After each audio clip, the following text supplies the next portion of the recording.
तो हम बात कर रहे हैं स्थित प्रज्ञ पर। सबसे पहले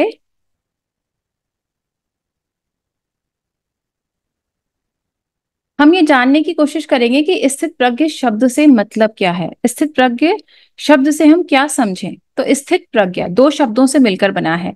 स्थित मीन्स स्टेबल, बैलेंस, जो चीज स्थिर है वह। और प्रज्ञा मीन्स बुद्धि, आर माइंड, आर इंटेलेक्ट। तो एक ऐसी बुद्धि जिसमें इक्वानिमिटी है, जिसमें इनर बैलेंस है, एक स्टेबल माइंड है। सो स्थित प्रज्ञ कौन सा व्यक्ति हुआ? एक नाउन हुआ, वह व्यक्ति हुआ जिसके पास जो विजडम है वो स्टडी है, स्थिर बुद्धि है, स्थिर चेतना है, स्थिर चित्त है, जो सुख में, दुख में, उतार में, चढ़ाव में सम बुद्धि रह सकता है। वह व्यक्ति है स्थित प्रज्ञ। अब सबसे बड़ा क्वेश्चन ये आता है इस डेफिनेशन को समझने के बाद कि why this is relevant for us. ये हमारे लिए इतनी रेलेवेंट क्यों है? क्यों हमें स्थित प्रज्ञ शब्द को समझने की जरूरत है? क्यों हमें इसको सीखने की जरूरत है? और क्यों हम इस स्टेट ऑफ माइंड को अपने जीवन में उतारें, अप्लाई करें? Why? So the answer is कि हम सब यहाँ डेवलप होने की कोशिश कर रहे हैं। आप ये सेशन अटेंड कर रहे हैं, आप इनर रिफ्लेक्शंस कर रहे हैं, प्योरिफिकेशंस कर रहे हैं, मेडिटेशंस कर रहे हैं। तो ये जितने भी हम एक्ट कर रहे हैं, इसके पीछे का जो एक प्राइम पर्पस है वो यह है कि हम डेवलप करें, हम ग्रो करें। और डेवलप हमारा कौन सा पार्ट करें? हमारी सोल डेवलप करें, हमारी सारी बॉडीज डेवलप करें। तो जब हम डेवलपमेंट की बात करते हैं तो ह्यूमन इनकारनेशन का जो मैक्सिमम डेवलपमेंट हम देख सकते हैं वो है हमारे अवतारास। अब ठीक है, हम we should be one with God, we should be one with our higher soul, ये हमको लिटरली पता है। Practically we do not understand these things. ये बात हमें लिटरली पता है कि वो हमको अचीव करना है, हमें वननेस विद गॉड अचीव करना है। लेकिन उसको हम देख नहीं सकते, पर इन अवतारों को तो हम देख सकते हैं। ये तो हमारे जैसे बॉडी लेकर इन्होंने इस धरती पर जन्म लिया और फिर ग्रो किया और हमें कुछ सिखा कर गए। तो आप जैसे अब भगवान श्री राम हुए, जो प्रकारांतर से हमारे महागुरु हैं, क्योंकि महागुरु जी मेलिंग उनसे एसोसिएटेड हैं। भगवान श्री कृष्ण हुए, बुद्ध हुए, आप इनको देखिए। ये सब अलग अलग समय में उन्होंने इनकारनेशन ली, अलग अलग पर्पस के साथ इनकारनेशन ली, इनके अलग अलग कैरेक्टरिस्टिक्स थे। लेकिन इन तीनों अवतारों में एक चीज कॉमन थी। इन तीनों का जो माइंड था वो बहुत स्टेबल था, इक्वानिमिटी थी, इनर बैलेंस था। ये तीनों स्थित प्रज्ञ थे। तो कोई एक चीज जो इतने अवतारों में कॉमन हो, उसको बहुत इंपॉर्टेंट तो होना ही चाहिए। कुछ तो इस स्टेट ऑफ माइंड में खास बात है कि जो बाद के तीन अवतार हैं उन तीनों अवतारों में ये कैरेक्टरिस्टिक कॉमन थी। तो अब इतनी इंपॉर्टेंट कैरेक्टरिस्टिक को तो we must understand and we try to inculcate in our behaviour also, in our lives also. आप भगवान श्री राम की कोई भी पिक्चर देख लीजिए, उनके चेहरे पे हमेशा एक स्मित रहती है। स्मित means a pleasant light smile. उनसे बड़ा मुझे नहीं लगता कोई इक्वानिमिटी का उदाहरण होगा। उनके पिताजी उन्हें एक रात पहले कह रहे हैं कि बेटा कल आपकी राजगद्दी करेंगे, तो उनके चेहरे पे कोई अतिरिक्त उत्साह नहीं है। वो खुशी से बहुत ज्यादा अनकंट्रोलेबल खुशी नहीं है उनके चेहरे पे, बैलेंस है। वो कह रहे हैं जी जैसा आदेश। नेक्स्ट डे मॉर्निंग में उन्हें बताया जाता है आपको वन जाना है। Again no agitation on his face, not a single line of tension. वो कहते हैं ठीक है जैसा आदेश। तो जो वन में और राजगद्दी में समान है, इवन श्री कृष्ण का आप उदाहरण ले लीजिए, कोई भी उनके पिक्चर आप उठाइए, आप एक भीनी मनमोहक मुस्कान देखेंगे उनके चेहरे पर। और वो मुस्कान आई कहाँ से? क्योंकि उनका भीतर, उनका जो चित्त है, जो उनका मस्तिष्क है, उसमें वो इनर बैलेंस एक्वायर्ड था, उसमें वो इक्वानिमिटी थी, उसमें वो स्थित प्रज्ञता थी। उसी से उनके चेहरे पर इतनी शांति आई, इतना सुंदर भाव आया। भगवान बुद्ध को ले लीजिए, उनके आप स्कल्पचर्स देख लीजिए, उनकी फोटोग्राफ्स देख लीजिए, कितनी असीम शांति है उनके चेहरे पर। उसको देखकर ही हम शांति अनुभव करते हैं। तो वो इतनी असीम शांति चेहरे पर आई कैसे? भीतर का रिफ्लेक्शन है, वो उनके मन का रिफ्लेक्शन है। और वही हम सीखने की कोशिश करेंगे कि इसे कैसे अचीव किया जाए। अब जब मैं आपसे बात कर रही हूँ इनर बैलेंस की, इक्वानिमिटी की, सुख में दुख में, हार और जीत में अपना बैलेंस नहीं खोने की, तो अक्सर एक सवाल आता है कि फिर एक्शन ही क्यों किया जाए? मतलब रेस में पार्टिसिपेट क्यों किया जाए? अगर हम किसी रेस में पार्टिसिपेट ही नहीं करेंगे तो ना हम हारेंगे और ना हम जीतेंगे, तो हमारा माइंड स्टेबल रहेगा। गुड। उतनी चीजें करो जितनी जरूरी हैं जीवन जीने के लिए, एक्स्ट्रा एफर्ट मत करो, एक्स्ट्रा एक्शन मत करो। अगर हम कुछ भी एक्स्ट्रा डालेंगे नहीं तो हम ऑलरेडी उस जो इनर बैलेंस है उसको अक्वायर कर लेंगे, इक्वानिमिटी को अक्वायर कर लेंगे और हमारी बुद्धि स्थित प्रज्ञ रहेगी। रॉन्ग। ये सोच रॉन्ग है। क्यों? इसको मैं आपको कुछ एग्जाम्पल्स के साथ समझाती हूँ। ये जो मोशनलेस स्टेट है ना, जहां पे हम एक्शन नहीं करना चाहते, उसको बोलते हैं जड़त्व, तामसिक। जो तीन गुण हैं, सात्विक, राजसिक और तामसिक, उसमें जो तामसिक है वो जड़त्व का गुण है, जिसमें हम एक्शन नहीं करना चाहते, आइडियल रहना चाहते हैं। वो तो एक काइंड ऑफ डिप्रेशन का स्टेट है, जो हमें कुछ काम करना है लेकिन हम या तो हार के डर से नहीं कर रहे, या हमें लग रहा है कि शायद हम जीत हैंडल नहीं कर पाएंगे, इस डर से नहीं कर रहे। तो ये जो डर की वजह से हम काम नहीं कर रहे, उसको जड़ता कहते हैं, उसको स्थित प्रज्ञता नहीं कहते, उसको इक्वानिमिटी का स्टेट नहीं कहते। तो एक्शन तो आपको करना ही होगा। एक्शन को नहीं करके आप इस इनर बैलेंस को अचीव कर लें, ये संभव नहीं है। गीता में भगवान श्री कृष्ण ने कहा है, न ही कश्चित क्षणम अपि तिष्ठति जातु अकर्म कृत, यानी जातु यानी व्यक्ति किसी भी क्षण में बिना कर्म किए नहीं रहता और नहीं रहना चाहिए। अगर वो एक्शन ही नहीं कर रहा तो इस बॉडी का क्या मतलब? जो इतनी सारी बॉडीज आई, हमारी सोल ग्रेजुअली धरती पर आई, हमें ये शरीर मिला, तो अगर हम एक्शन ही नहीं करेंगे तो हमारे कोई कर्मा बैलेंस ही नहीं होंगे, हम अपना पर्पस ही डिफीट कर देंगे। So we must do our duty, our dharma. And by not doing anything, we won't get anything, we won't achieve anything. वो रास्ता गलत है। अब मैं आपको इसको एक उदाहरण से समझाने की कोशिश करती हूँ। एक बच्चों का टॉय आता है, टॉप बोलते हैं, लट्टू बोलते हैं, जो घूमता है। तो वो अगर नहीं घूम रहा, मोशन में नहीं, एक्शन में नहीं है, बस रखा हुआ है कहीं, तो क्या उसमें बैलेंस है? कभी वो इधर घूमेगा, कभी उधर घूमेगा। क्या इक्वानिमिटी है? क्या स्थिरता है? नहीं है। वो कब अपने परफेक्ट इनर बैलेंस को, इक्वानिमिटी को प्राप्त करेगा? जब वो अपने परफेक्ट मैक्सिमम मोशन में होगा। जब एक टॉप बहुत तेजी से घूमता है तभी वो अपनी एक्सेस पे, अपनी धुरी पर रह पाता है। अगर वो घूमना बंद कर दे तो वो अपना बैलेंस खो देगा। सेम हमारे साथ होता है, अगर हम एक्शन करना बंद कर दें, मोशन में नहीं आएंगे, तो हम भी हमारा बैलेंस खो देंगे, और वो सबसे बुरी स्टेज है।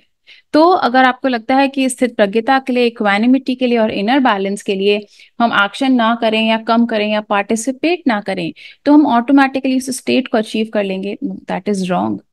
आपको स्टॉप की तरह, उस लट्टू की तरह, अगर परफेक्ट बैलेंस को प्राप्त करना है तो आपको आपके परफेक्ट मोशन में आना पड़ेगा, परफेक्ट एक्शन में आना पड़ेगा, आपको अपनी मैक्सिमम स्पीड में आना पड़ेगा। इसके बहुत सारे उदाहरण हैं। जैसे एक घूमता हुआ फैन, अगर किसी ने फैन नहीं देखा घूमता हुआ और उसको ऑन फैन पहली बार दिखाएं, तो वो कैलकुलेट नहीं कर पाएगा कि इसमें 3 ब्लेड्स हैं या 4 ब्लेड्स हैं। उसको उस पिक्चर को देख के लगेगा कि इसमें खूब सारी शायद पतली पतली ब्लेड्स हैं जिसकी वजह से ये घूम रहा है, क्योंकि वो उसको समझ नहीं पाएगा, देख नहीं पाएगा। तो जब हम बात करते हैं इस सात्विक गुण के साथ स्टेबिलिटी की, तो हम बात कर सकते हैं कि भगवान शिव का जो समाधिस्थ पोज है, जो उनकी समाधि है, या जो भगवान विष्णु का शेष शैया पर जो विश्राम है, तो वो उनकी जड़ता नहीं है, वो एक्शनलेस नहीं है, वो उस समय अपने मैक्सिमम मोशन में है। हमें क्यों नहीं मोशन में दिखता? जैसे मैंने आपसे कहा ना, घूमते हुए पंखे की हम अलग अलग ब्लेड्स नहीं देख सकते, या बहुत तेजी से कोई गाड़ी गुजरती है तो जो उसका टायर है, उसके अलग अलग जो व्हील का डिजाइन है वो हम नहीं देख सकते। हमें तो बस तेजी देख से घूमता हुआ दिखाई देता है। टॉप, घूमते हुए टॉप को आप ऊपर से देखेंगे तो वो आपको ऐसा लगेगा नहीं कि इतनी स्पीड से घूम रहा है, आपको केवल एक सेंटर पॉइंट दिखेगा। वो इतनी तेजी से उस समय मोशन में होता है कि हम उसकी स्पीड को समझ नहीं पाते, पकड़ नहीं पाते। हमें भी उसी स्पीड को, उसी मोशन को अक्वायर करना है, जो शायद समाधि शिव की है, या शायद शेष शैया पर लेटे हुए विष्णु की है। वो समय आइडल नहीं है, एक्शन लेस नहीं है, वो अपने मैक्सिमम मोशन में है, मैक्सिमम एक्शन में है। And we also need to gain that, to achieve that.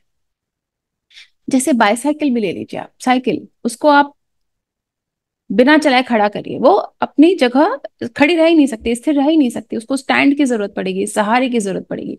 लेकिन जैसे ही वो मोशन में आती है वो अपना बैलेंस अचीव कर लेती है। अगर हमें ये बैलेंस अचीव करना है तो हमें सबसे पहले एक्शन में आना है। Constancy of aim and effort, हमें लगातार काम करना है, हमें प्रयास करना है, पीछे बैठे नहीं रहना। उससे हम सिर्फ तामसिक गुण और अपना अंदर बढ़ाते चले जाएंगे, हम ग्रो नहीं करेंगे, हम डेवलप नहीं कर पाएंगे। So this is the first lesson. अब क्या हुआ, ऐसा ही कुछ अर्जुन के साथ हुआ। कुरुक्षेत्र का मैदान है, युद्ध की पृष्ठभूमि है, और अर्जुन क्या कह रहे हैं सडनली, लॉर्ड कृष्णा, मैं तो फाइट नहीं कर सकता, मुझे करना ही नहीं है, मुझे जीतना ही नहीं है, इनको जीत कर भी मुझे क्या मिलेगा, राज्य मिलेगा, मुझे चाहिए ही नहीं, I don't want this kingdom, I don't want this सिंहासन, दिस ताज, दिस राज्य, दिस लैंड, मुझे चाहिए ही नहीं। तो वो एक्शन करने से ही मना कर देते हैं, मोशन करने से ही मना कर देते हैं, वो बैठ जाते हैं आइडियली, मुझे कुछ करना ही नहीं। और ये शायद कुरुक्षेत्र में अर्जुन के साथ हुआ, पर शायद हमारे साथ अक्सर होता है, शायद हर वीक होता है, शायद हर दिन होता है, या हर कुछ घंटे बाद होता है, कि हम किसी चीज से घबरा कर, डर कर, थक कर, निराश होकर उसको गिव अप कर देते हैं, छोड़ देते हैं, और हम कहते हैं हमें करना ही नहीं है। एक बार फेलियर हुआ, दो बार फेलियर हुआ, हमें देना ही नहीं है, हमें ये एग्जाम में बैठना ही नहीं है, हमें इस सिचुएशन को फेस ही नहीं करना। That is wrong, absolutely wrong. उससे तो हम कहीं पहुंच ही नहीं पाएंगे, रादर और ज्यादा नीचे गिरते चले जाएंगे।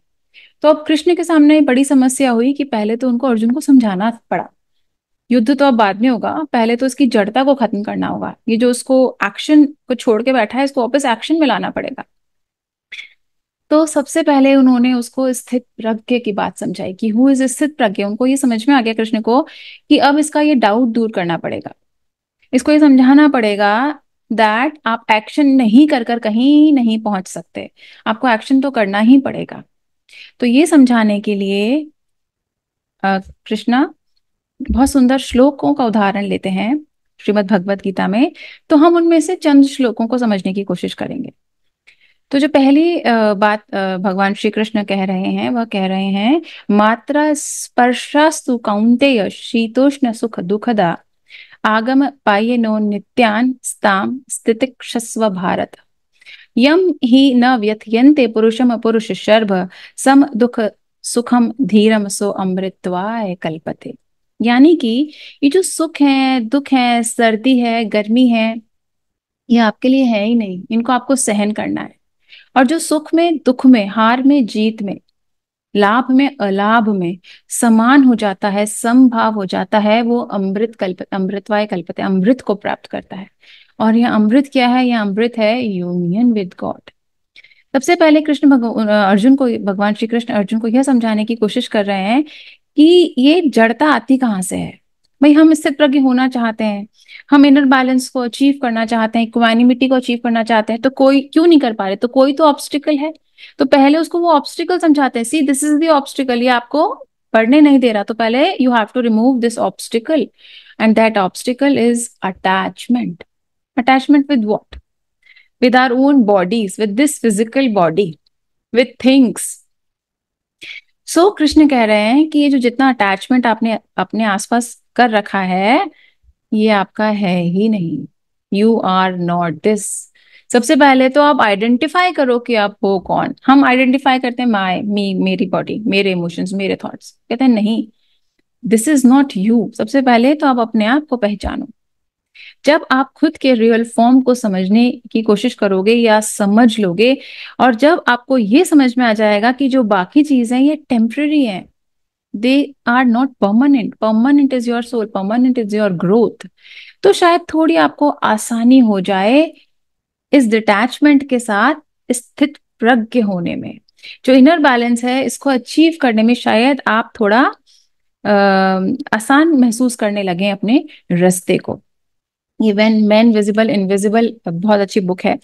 इसमें ये बताया गया है विद डायग्राम्स कि जब भी हम किसी इमोशनल स्ट्रॉम में होते हैं, तूफान में घिरे होते हैं, जैसे अर्जुन थे उस समय, अर्जुन इमोशंस में बह रहे थे कि मेरा परिवार है, मेरे भाई बंधु हैं, मेरे गुरुजन हैं, मेरे पूजनीय लोग हैं, मेरे माता पिता हैं, मेरे पिता तुल्य हैं, मेरी माता तुल्य है, वगैरह वगैरह वगैरह।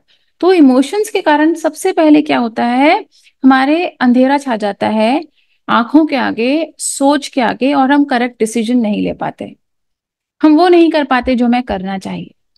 जैसे समुद्र है, बहुत गहरा है, पानी, the depth is very high for the sea, but जो विंड है वो उसको विचलित कर देती है।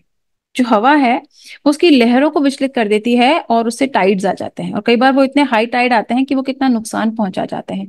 सेम जो स्मॉल स्मॉल इमोशंस हैं, अटैचमेंट्स हैं, थॉट्स हैं, वो हमारे अंदर एक टाइड उत्पन्न कर देते हैं, एक स्ट्रॉम उत्पन्न कर देते हैं, और उसकी वजह से we can not think clearly properly, and we can not see what should we do and what we should we not. हम उसको देख नहीं पाते, समझ नहीं पाते।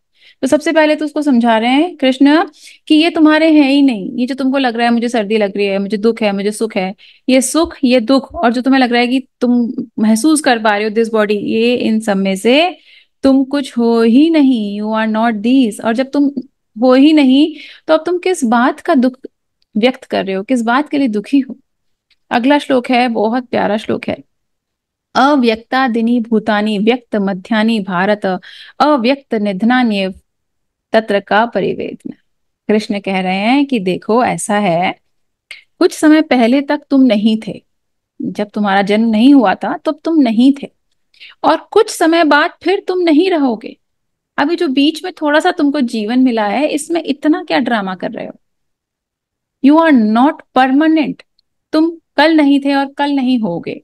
इतना सा ही तुम्हारा बीच में जरा सा खेल है। तो सबसे पहले इसको समझो that your real existence is not this body and not the other bodies, your emotional body, your mental body, you are not that. सबसे पहले अपने आप को समझने की कोशिश करो, who are you, you are that soul. और जब दैट इज परमानेंट, तो किसी परमानेंट चीज के पीछे आप दुखी हो तो आपको समझ में आता है। आप इतनी इनपरमानेंट, इतनी टेम्पररी चीजों के पीछे इतना इमोशनल केओस क्रिएट कर रहे हो, इसकी वजह मुझे समझ में नहीं आती। कृष्ण कह रहे हैं तुम ना तो थे और ना तुम होगे, तुम बीच में थोड़ी सी देर के लिए हो, तो अपना कर्म कर लो। इतना परेशान होने की जरूरत नहीं है। Get detached with these bodies because these bodies are not you. Your real self is something else. It's something which is much, much, much greater than what you can think और perceive. हम उसको समझ नहीं सकते, हम उसको देख नहीं सकते, बट वही तुम्हारी सच्चाई है। जो तुम देख और समझ रहे हो, ये तो तुम्हारी सच्चाई है ही नहीं। कृष्ण आगे कह रहे हैं, सुख दुखे समे कृत्वा लाभा लाभौ जया जयौ ततो युद्धाय युजस्व नैवं पाप मवाप्स्यसि। मतलब सुख को, दुख को, और लाभ को और अलाभ को, और जय को और पराजय को समय कृत्वा, समभाव कर दो, इनमें समान स्थिति को ले आओ और फिर युद्ध करो। युद्ध का मतलब हमें तो युद्ध करना नहीं, हमें हमारा जीवन जीना है। एक्शन करो, धर्म करो, ड्यूटीज करो, इनको समान मान कर अगर आप एक्शन करोगे, तुम्हें पाप नहीं बांध पाएगा। पाप का क्या मतलब है, कर्म नहीं बांध पाएगा। जो जीवन मरण का चक्र है वो नहीं बांध पाएगा। हम नीचे नहीं खींचे चले जाएंगे। अगर हम इन चीजों से डिटैच होकर, अगर हमारी रियलिटी को समझकर, क्या चीज टेम्पररी है, क्या चीज परमानेंट है, इसके विवेक को अगर हम समझ जाएं और उसके बाद हम एक्शन करें, तो जन्म मरण के चक्र से हम मुक्त हो सकते हैं। हम पाप में नहीं बंधेंगे, हम कर्मों में नहीं बंधेंगे। ये वो उनको नेक्स्ट समझा रहे हैं। अभी वो कह रहे हैं कि जब तुम्हें क्लैरिटी है तुम्हारे एग्जिस्टेंस की कि क्या तुम हो, क्या तुम नहीं। देखिए कृष्ण ने कितना इंटेलिजेंटली समझाया। सबसे पहले उन्होंने ये समझाया हु आर यू। एकदम से उनको कह देते नहीं you have to do your duty, तो वो कंफ्यूज हो जाते शायद, या उनको समझ में नहीं आता। तो कृष्ण बड़े स्टेप बाय स्टेप लेकर गए अर्जुन को। पहले उन्होंने ये क्लियर किया दैट हु आर यू, तुम हो कौन। तुम थे, तुम नहीं रहोगे, तुम कब होगे, तुम फिर कब नहीं होगे, यानी तुम्हारी एग्जिस्टेंस कितनी सी है, कितनी टेम्पररी है। पहले ये समझाया। फिर उनको ये समझाया है जो तुम सुख दुख की बात करते हो, लाभ की अलाभ की और जय की पराजय की बात करते हो, ये तुम्हारे से भी ज्यादा टेम्पररी है। तुम्हारी बॉडी तो, शरीर तो फिर कुछ साल रहने वाला है। बाकी जो अचीवमेंट्स और जो तुम्हें लगता है आसपास जो तुम्हारी पराजय है, वो तो और भी क्षणिक है, वो तो और भी नॉन परमानेंट है, टेम्पररी है, उनकी लाइफ स्पैन तो और छोटा है। तो किन चीजों के लिए दुखी हो रहे हो ये तो देखो। तुम्हारा फोकस कहाँ होना चाहिए और कहाँ हो रहा है। तुम्हारा फोकस होना चाहिए तुम्हारी ड्यूटीज पर, तुम्हारे धर्म पर, और तुम्हारी सोल पर, आत्मा पर, क्योंकि वही सत्य है, वही शाश्वत है। बाकी उसके अलावा सब टेम्पररी है, परमानेंट नहीं है। तो पहले तो कृष्ण ने ये समझाया क्या सही है क्या गलत है। अब वो उनको कह रहे हैं कि अब तुम उसको फॉलो करो। जब तुम ये समझ गए हो कि क्या टेम्पररी है क्या परमानेंट है, क्या मेरा है और क्या मेरा नहीं है, और तुम हो कौन वास्तव में, तो with this understanding it is much easier easier. ऐसा नहीं है कि बिल्कुल हम उसको प्राप्ति कर लेंगे, पर it is much easier with this detachment, with this understanding कि हमारा रियल सेल्फ क्या है। शायद हमारा रास्ता थोड़ा आसान हो जाए।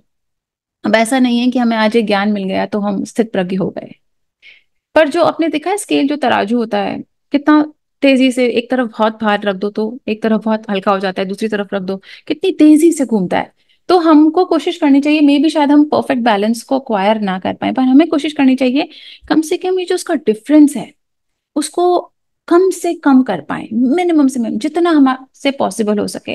रोज प्रयास करें, रोज को समझने की कोशिश करें। इसलिए कहा जाता है कि जो टीचर की बुक्स हैं, गोल्डन लोटस सूत्रास, श्रीमद् भगवद गीता, इन बुक्स को आपको रोज पढ़ना है, क्योंकि हम भूल जाते हैं। तो हमको खुद को रोज रिमाइंड दिलाना है that who are we doing, what we should do, what we should not do. हमें एक कांस्टेंट रिमाइंडर दिलाना है खुद को, ताकि हम इस रास्ते पर आगे बढ़ पाए। आगे श्री कृष्ण समझा रहे हैं, योगस्थ कुरु कर्माणि संग त्यक्त्यवा धनंजय सिद्ध असिद्धो समो भूतवा समत्वम योग उच्यते। समत्वम समान भाव योग उच्यते, योग कहा जाता है। योग means union with God, union with your own self.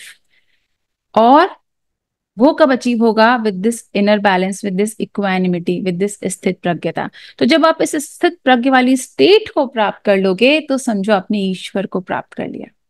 क्योंकि ईश्वर, हम ऑब्स्टिकल्स क्या है, हमको क्या चीज है जो हमको ईश्वर से मिलने नहीं दे रही, हमको हमारे रियल सेल्फ को देखने नहीं दे रही? ये इमोशंस ही तो हैं, ये थॉट्स ही तो हैं। हम इनको परे हटाकर करेक्ट चीज को देख नहीं पा रहे, हम इतने उलझे हुए हैं इन सब चीजों में।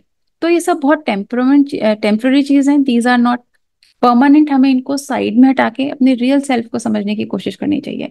और कोशिश करनी चाहिए कि कोई अच्छी खबर हमारे पास आई तो हम ठीक है खुश होंगे, लेकिन एक तो व्यक्ति होता है रो रहा है खुशी में, क्या खुशी के आंसू, again that is not bad, but क्या वो हमारा पर्पस है? क्या उससे हम इस इक्वानिमिटी को, इनर बैलेंस को प्राप्त कर पाएंगे?